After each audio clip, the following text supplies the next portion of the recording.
Jane, sama ngayon. Siyempre, mainit talaga. Ba't ayaw mo sa loob na lang tayo magbasa? Mas okay rito sa labas magbasa para maliwanag at may hangin. Minsan na nga lang tayo nasa labas. Enjoyin na natin. Sige na nga. Ang dami mong mga libro. Lahat ba to nababasa mo? Oo. Mahilig kasi ako sa mga libro. Lalo na kapag tungkol sa kagubatan at dagat. Ikaw, nagbabasa ka rin ba? Hindi eh. Pero mahilig ako sa sea turtles. Talaga? Pareho pala tayo eh. Ano bang meron sa sea turtles? Bakit ba favorite niyo sila? Malaki kasi ang benefit ng sea turtle sa sea. Sabi ni Mami, ang mga sea turtles daw ang nagme-maintain maging healthy ang mga coral reefs. Malalaki ba ang mga sea turtles? Naku, oo. Dumadami din sila at lumalaki rin. Teka, Ano yan? isa ito sa mga libro na ginuhit ng lolo ko. Patunay ito na totoo si Bako Bako. Si Bako Bako?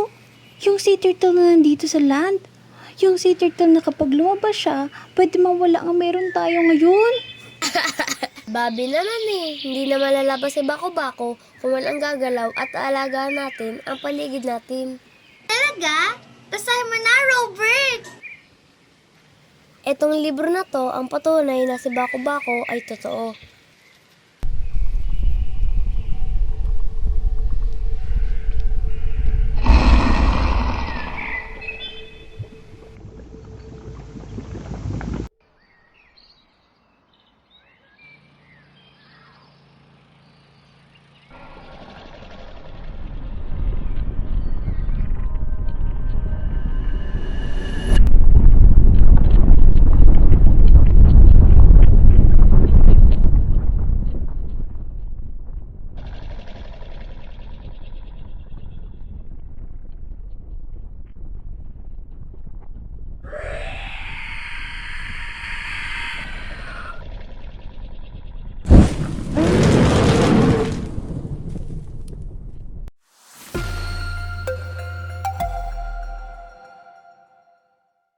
Ilang buwan ang nakalipas mula nang pumutok ang Bulkang Pinatubo.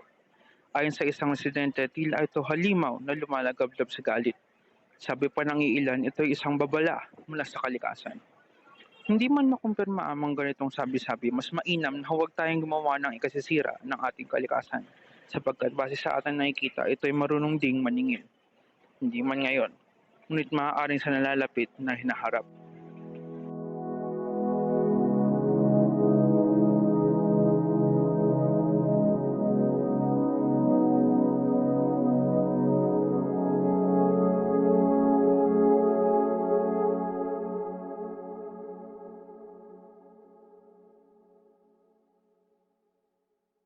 Nakakatakot pala kapag nagising muli si Bako Bako, no? Ang laki pala niya. Buti isa sa nakaligtas si Lolo. Buti talaga nakaligtas si Lolo at nagkaroon siya ng panahon guhit ang lahat ng to. Para na rin makita at alam natin ang nangyari noon. Laro na nga muna tayo. Nakakahiya, baka isipin ni tita. Nandito ako para lang kumain eh.